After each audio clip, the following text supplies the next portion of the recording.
I've never been one to snoop. I wasn't raised that way. My old man used to say, if you go looking for trouble, you'll find it, and then you'll wish you hadn't. And for most of my life, I stuck by that. Trusted people. Took their word at face value. Especially her. We'd been married going on 16 years. Lived in the same 3-bedroom house with the cracked front steps and the garage door that stuck when it rained. Not glamorous, but it was ours. We had a rhythm. I worked a steady job in HVAC repair, always something needing fixing around town. She worked in corporate sales at one of those big tech companies that had more meetings than sense. I didn't know half of what she did, and she never talked much about it anyway. We came home, ate dinner together when we could, and turned in early most nights. Comfortable, quiet. Then came the key. It was a Thursday. I remember that clearly because I always take Thursdays to clean out the junk drawer. It's something I started doing after turning 40. Some weird middle-aged nesting instinct, I guess. I like knowing where things are. Tape goes in one slot, batteries in another. Old receipts, coupons, warranty cards, sorted or tossed. And there it was. A car key. Not just any key either. Sleek, black, and smooth with a shiny chrome logo on the back that didn't belong to anything we owned. I rolled it in my palm for a while. Pressed the button. The red light blinked. It was for a foreign brand, something upscale, definitely not our old Toyota or her leased Honda. I figured maybe we had company over and someone dropped it. We'd hosted her co-workers for a barbecue a couple weeks back. Seemed reasonable, but I still walked out to the driveway and pointed the key fob toward both our cars. Nothing. Locked. Silent. No connection. I went back inside, key in hand, and found her standing by the sink, drying a wine glass. Hey, I said casually. You recognize this? She turned. Her smile froze for just a beat too long. Not enough for most folks to catch it, but I've been looking at that face for nearly 2 decades. I knew every twitch, every blink. That pause told me more than she ever could. Huh, she said, reaching out for it. That's weird. Maybe it's Diane's. From when she came over. Diane drives a Subaru, I said. She had her keys in her hand when she left. Oh, right, she said quickly, almost too quickly. Well, maybe someone else dropped it. I don't know. One of the kids? Or maybe it's been there forever and we just didn't notice. She was babbling now, and that's when I saw it, the way her eyes didn't meet mine. The nervous bite on her bottom lip. She wasn't good at lying, not when it mattered. And this mattered. I didn't push her. Not then. I just nodded and put the key on the counter beside the fruit bowl, pretending it didn't mean anything. But it sat there like a damn landmine. Every time I passed it, I felt something shift in me. I'd trusted her with everything I had. Every dollar, every hope, every soft corner of my life. And now I couldn't even trust her answer to a simple question. That night, she went to bed early. Said she had a migraine. I told her I'd stay up and finish the game. But the TV was just noise. I sat in the kitchen with a cold beer and stared at the key. Something about it. It felt like a crack in the wall of our life. A jagged fracture in everything I believed about us. I remembered all the little things I'd brushed off before. The nights she came home later than usual, blaming last-minute meetings. The sudden change in passwords on her phone. The way she started keeping her purse zipped shut and tucked away, like she was hiding state secrets. At the time, I told myself I was being paranoid. Everyone gets busy. Everyone wants a little space. But this wasn't about space. This was about something not adding up. I picked up the key again, flipped it over. The metal was smooth, not a scratch. New. Recently used. Whoever owned it took care of it. And it damn sure didn't belong in our house. I considered asking her again in the morning, but I already knew how that would go. Another excuse, another deflection, maybe even a little anger to throw me off. No, I had to think bigger. Smarter. So I slipped the key into my work bag and went to bed. She was already curled up on her side, back to me, breathing steady. Like nothing was wrong. But something was wrong. Something had changed. And I couldn't shake the feeling that whatever this key unlocked, it wasn't just a car. It was a door to a truth I wasn't supposed to find. It started with her perfume. She used to wear it only on special days, dinner dates, holidays, anniversaries. That floral kind with a citrus kick, the one I bought her on a whim from a little shop up in Asheville during one of our weekend getaways. She'd hug me, and I'd bury my nose in her neck, every time thinking how lucky I was. But now she wore it on Tuesdays, on Wednesdays, just to run to the store or swing by the office. It wasn't overpowering, she wasn't careless, but it lingered. She'd come home hours later, still carrying that scent like a flag waving in the wind. The way she started keeping her phone on her at all times didn't help either. We used to joke about how she'd lose it in the couch cushions or leave it in the laundry room. Now it was glued to her side.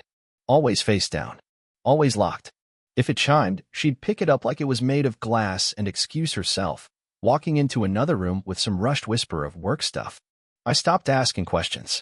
Not because I believed her, because I didn't want her to know I was watching. That's when the house started to feel different. I don't mean the walls or the furniture. I mean the air. Our bed, once a place of warmth and easy laughter, had gone cold. She'd fall asleep facing the wall, clutching a pillow like a lifeline, not even flinching if I brushed against her in the night. Sometimes she'd bring a blanket downstairs, claiming she was too hot, that I was snoring, excuses that never used to matter before. I waited. I watched. And I learned. I'm not a detective.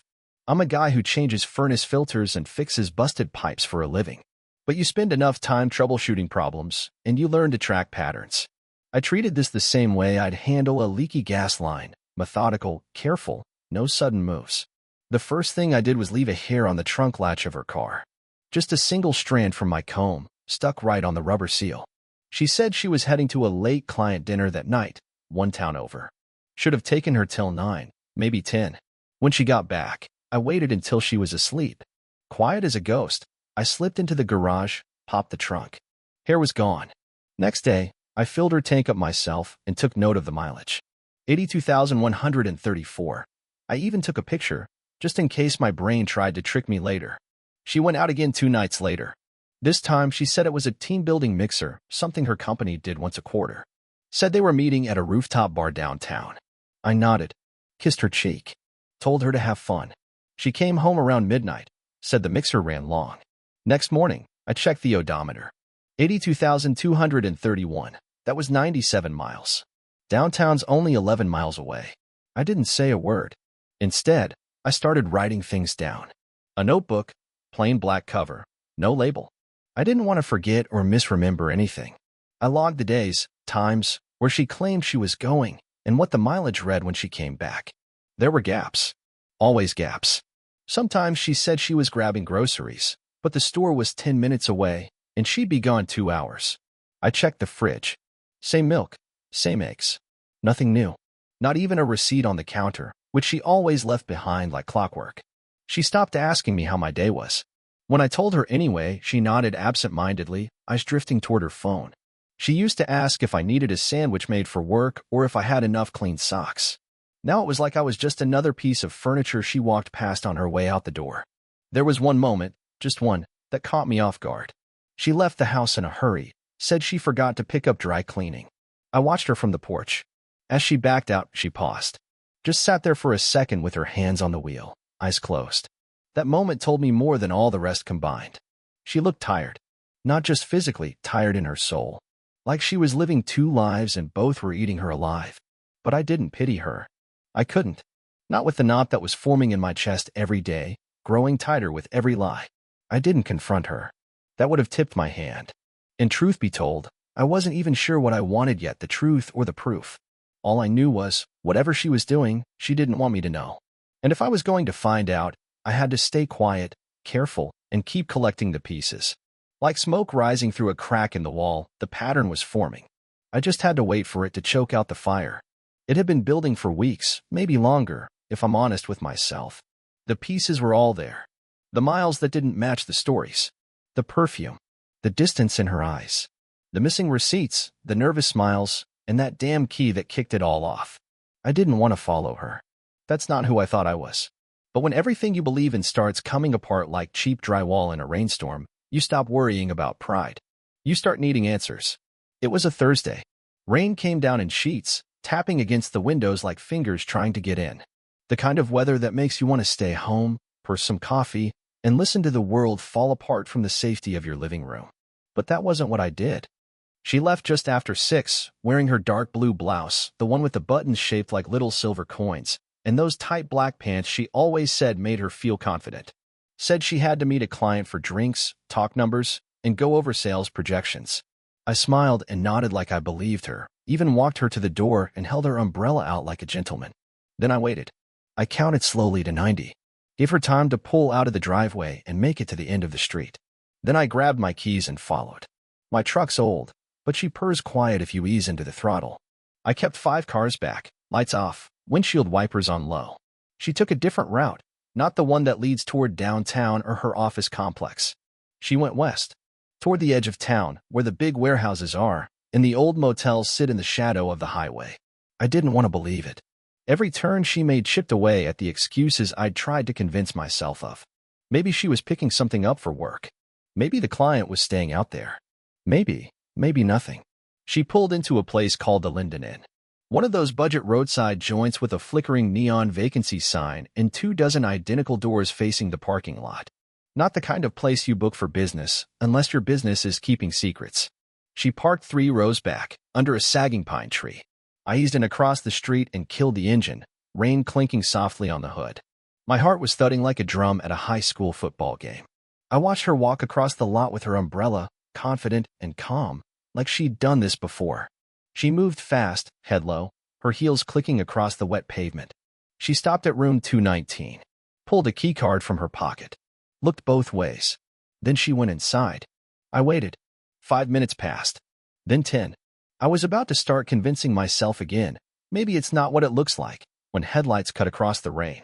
A silver sedan pulled in. I knew that car. It was Marcus's. Marcus. I felt it like a gut punch. My employee.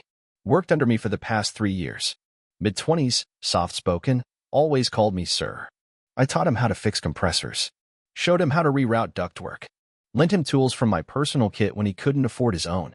I even helped him get his first apartment, co-signed a lease so he'd have a shot. And here he was. He stepped out of the car like he owned the place. Didn't even hesitate. Hood up, quick jog through the rain. Straight to room 219. He knocked once. The door opened, just a crack, and then wider. Then he was gone, swallowed inside. I sat there, engine off, hands locked on the steering wheel so tight my knuckles went white. I felt like the air had been sucked out of the truck. Everything I thought I knew was unraveling right in front of me. I didn't need to wait any longer. I didn't need to see more. Some part of me, the part that still hoped it was all a misunderstanding, it died right there in the driver's seat. What she was doing, who she was doing it with, those weren't questions anymore. They were facts. Cold, ugly facts. I started the truck. The rain hadn't let up. It danced on the windshield as I pulled away from the curb and turned toward home, each drop tapping out the same rhythm over and over. She was gone. Long before that night, really. I just finally caught up to it. And Marcus? He had no idea what he just walked into. But he would. Back home, the porch light was still on. She wasn't. That gave me time to start what would become my quiet exit plan, the clean, surgical kind of departure. The kind you don't see coming until the door's already shut behind you. First thing I did was pull out the little green notebook I kept in the junk drawer, right under the rubber bands and takeout menus. Flip to a fresh page. I labeled it Final Phase.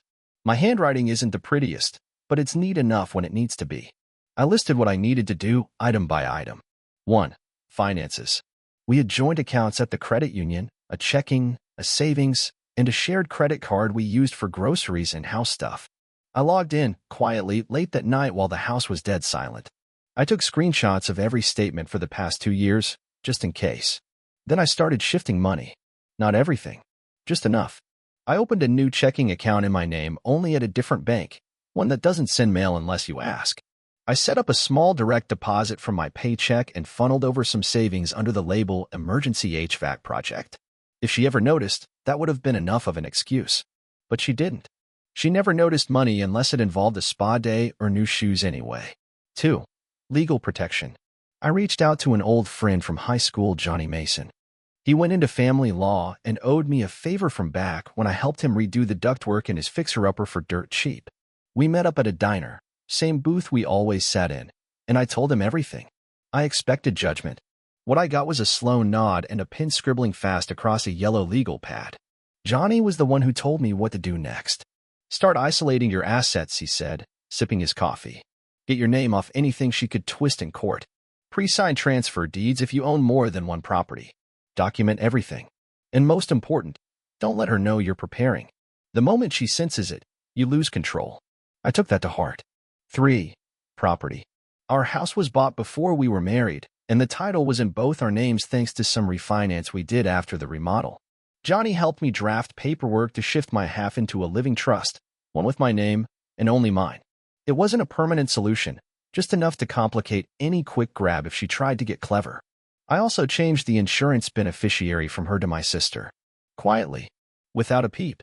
I made copies of all the documents and kept them in a manila folder tucked behind the insulation panel in the garage, the same one I used to stash Christmas gifts in before we had that one dumb argument about holiday budgets. 4. Digital prep. I changed my passwords. Set up two-factor authentication for my bank, my email, even my dumb fantasy football league account. Not because I thought she'd go digging, but because I didn't want to be the fool who left the back door wide open. I also backed up my photos, the old ones, the real ones, onto an external hard drive. Pictures of my folks, the dogs we used to have, fishing trips with my uncle, my first truck. I skipped the wedding ones. Didn't feel like they belonged anymore. 5. Paper trail. I bought a cheap burner phone and sent all the screenshots, notes, and legal files to its number. Kept it in the glove compartment of my truck, wrapped in an old flannel shirt, just in case things went sideways. While all this was happening, I played my part. I came home every night on time, ate dinner like normal, asked her about her day, even when I already knew where she'd been. She'd smile, distracted, and tell me about back-to-back meetings or client traffic. I'd nod, chew slow, say something about how the HVAC unit at the middle school needed a new fan belt. And when we finished, I'd clear the plates, kiss her forehead, every night, just like always. She never suspected a thing. She still laughed at her phone more than she laughed with me. Still sprayed her perfume right before heading out.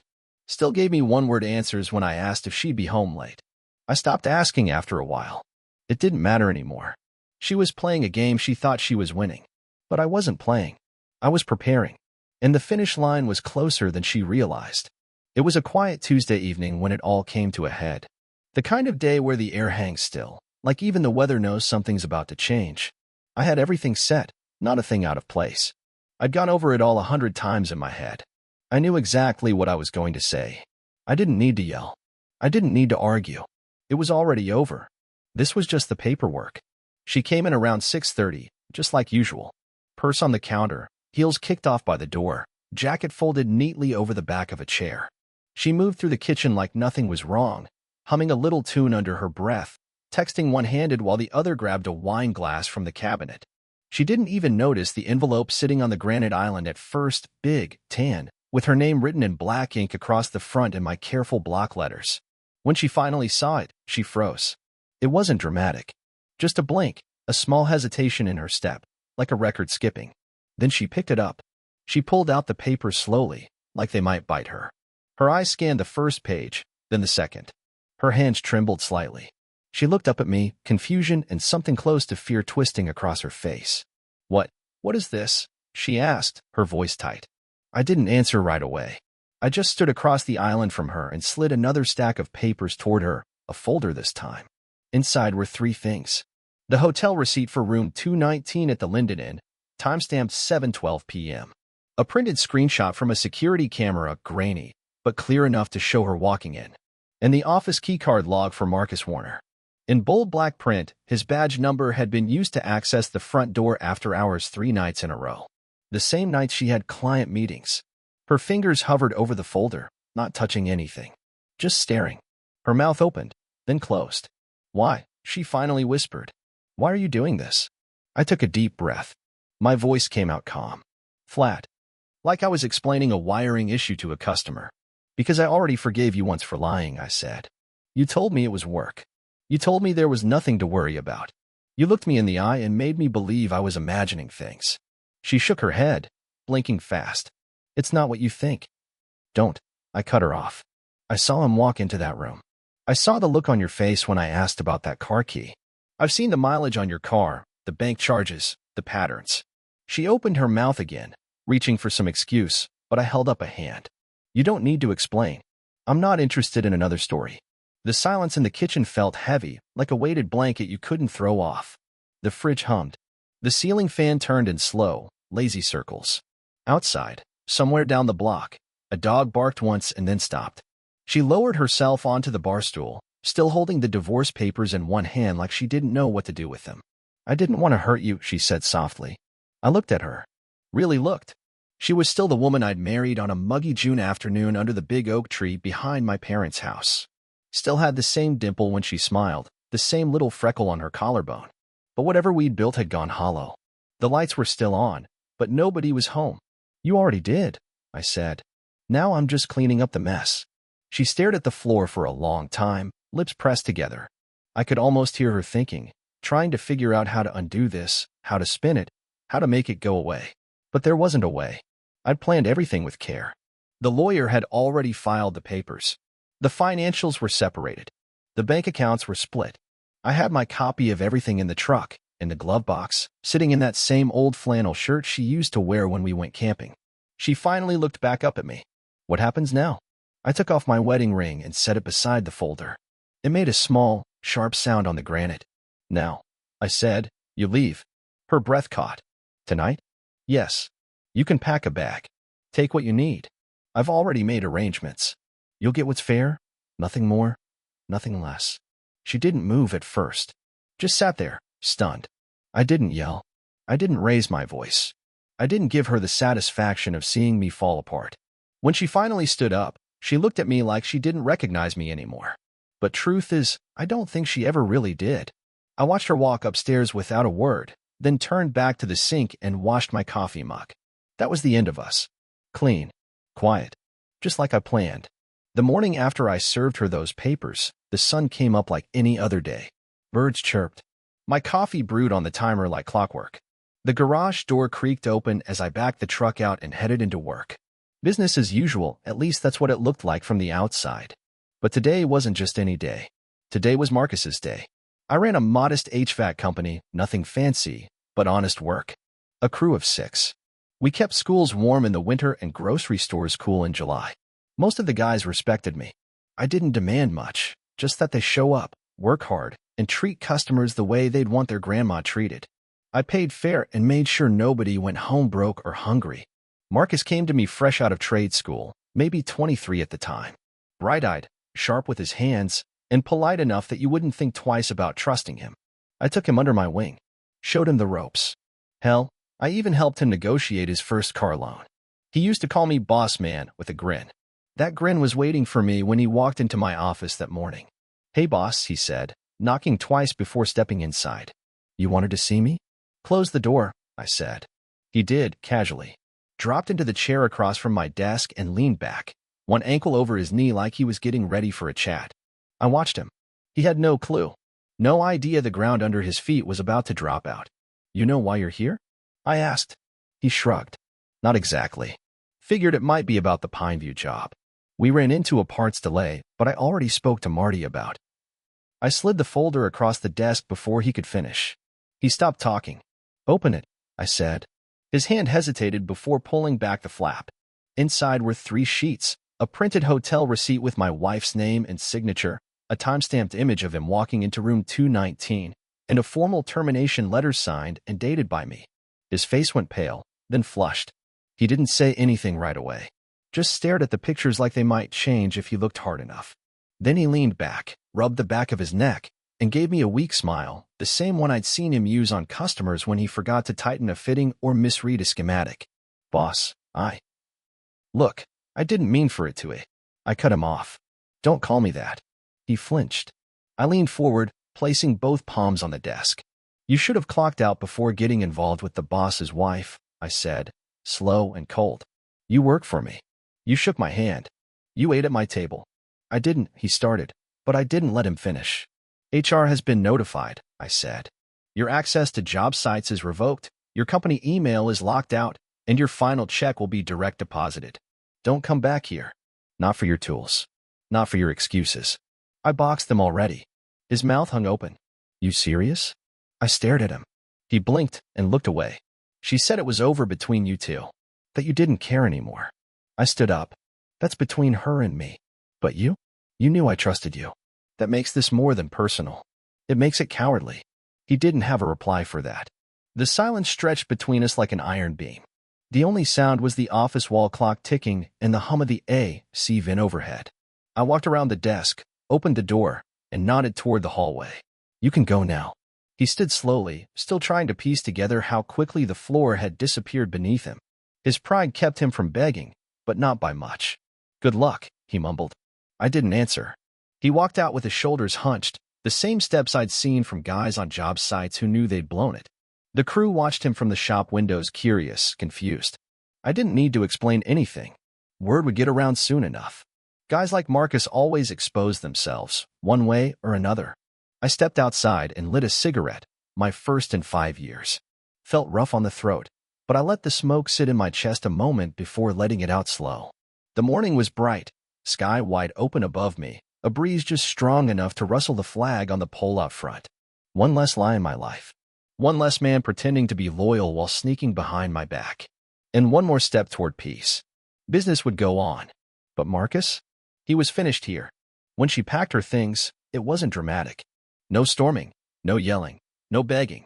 She moved with a kind of numb focus, like someone finishing a job they never wanted in the first place. I watched her take down photos, stack sweaters into neat little piles, and fold our life into boxes like she'd rehearsed it all. She left on a Sunday afternoon. Her mother pulled up in a beige sedan with a cracked windshield and a rosary swinging from the rearview mirror. She didn't come inside, just sat in the driveway, idling. I helped load the boxes, mostly in silence. She didn't look at me much. Her face was pale and set, like she was trying to stay upright on shaky legs. The last thing she said to me was, "I hope someday you understand." I didn't answer, just closed the trunk and nodded once. Then I turned and walked back into the house without watching them drive away. She moved in with her mom. I figured she'd last a couple weeks before getting her own place, but time dragged on and she stayed there. Maybe it was cheaper. Maybe it was safer. Or maybe, just maybe, she didn't have the options she thought she did. That part wasn't my concern anymore. What I didn't expect was how fast the news spread. I didn't tell anyone. Not my crew, not our neighbors, not even my sister, who usually sniffed out drama like a bloodhound. But folks talk.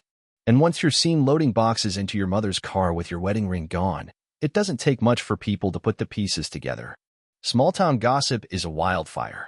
And we weren't in a big city. Word slipped through the cracks, coworkers, clients, maybe even a friend of hers she thought was loyal. Doesn't really matter. The story found its way into every room I didn't walk into. It started as whispers. People giving me those long, sideways glances at the gas station. Cashiers holding eye contact a little too long. Questions that sounded innocent but had teeth just under the surface. "You doing all right, bud? Didn't see her with you at the fundraiser last week? Heard Marcus ain't working for you no more." I kept my answers short. No need to explain. The truth had its own legs now. And Marcus? Well, his fall came fast and hard. His girlfriend, a sweet girl named Taylor he'd been with for a couple years, dumped him 2 days after he got fired. Word has it, she saw the hotel footage. I didn't send it to her, but someone did. Probably someone in her circle, someone who'd heard enough and had a spine. She left him a note and took her things while he was at his part-time welding gig. From what I heard, he came home to a half-empty apartment and a stack of his belongings folded on the porch like laundry someone couldn't bear to throw out. It didn't end there. His parents, who'd been floating his rent and insurance since trade school, pulled the plug. Cut him off completely. His dad, a retired army man, called me and apologized. Said he didn't raise his boy to do something like that. Told me if he could make it right, he would. I told him he didn't owe me anything. Some mistakes belong to the ones who make them. Marcus tried to find other work in the area, but folks around here don't forget that kind of betrayal. HVAC shops, contractors, even a roofing crew I once partnered with, they all turned him away. Word travels.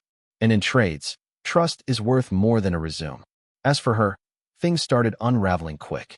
HR at her company caught wind of what happened. Again, not from me. Someone had filed an anonymous complaint.